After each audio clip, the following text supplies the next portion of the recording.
Border Gavaskar সিরিজের পঞ্চম match অনেকটাই রোমাঞ্চকর পরিস্থিতিতে।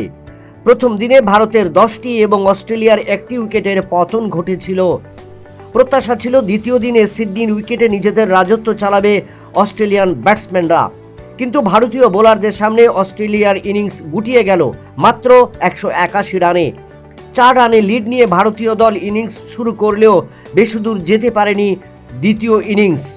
141 রানে পতন ঘটে 6টি উইকেটের, যার কারণে দ্বিতীয় দিনে উভয় ইনিংস মিলিয়ে পতন ঘটল 15টি উইকেটের। এই কারণে সিডনি টেস্ট নিয়ে রবিবার উত্তেজনা বাড়ছে ভারত এবং অস্ট্রেলিয়া শিবিরে।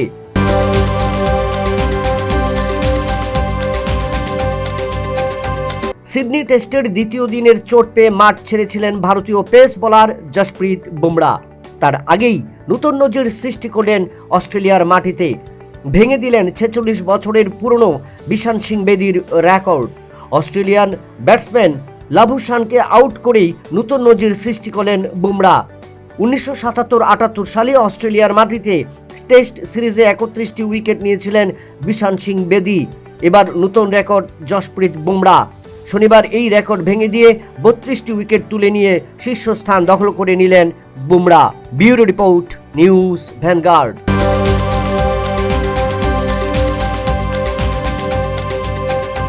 গগনচুম্বী অফার, আজগুবি নয়, ঘটনা সত্য।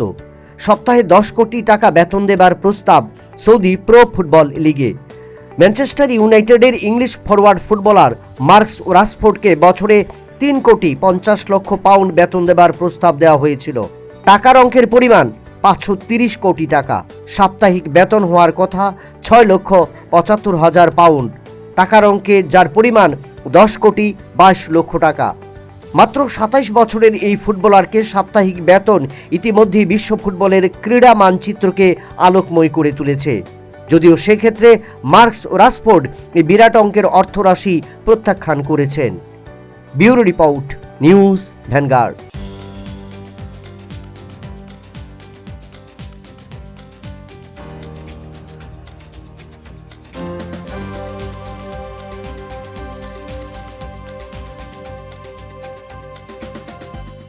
শিজা ইনস্টিটিউট অফ কিডনি সায়েন্সেস কিডনির জটিল রোগের চিকিৎসার জন্য এক উৎকৃষ্ট প্রতিষ্ঠান, যেখানে উত্তর পূর্ব ভারতের প্রথম এবিও অসামঞ্জস্য কিডনি প্রতিস্থাপন এবং মৃত ব্যক্তির কিডনি প্রতিস্থাপন করা হয়। এখানে 115টিরও বেশি কিডনি প্রতিস্থাপন এবং উত্তর পূর্ব ভারতে সবচেয়ে বেশি হিমোডায়ালিসিস করা হয়েছে এবং এই সংখ্যা দিন দিন বাড়ছে। Shija Institute of Kidney Sciences Tripura সরকার সহ অরুণাচল প্রদেশ, মেঘালয়, মিজোরাম, মণিপুর এবং নাগাল্যান্ড সরকার দ্বারা স্বীকৃতি প্রাপ্ত।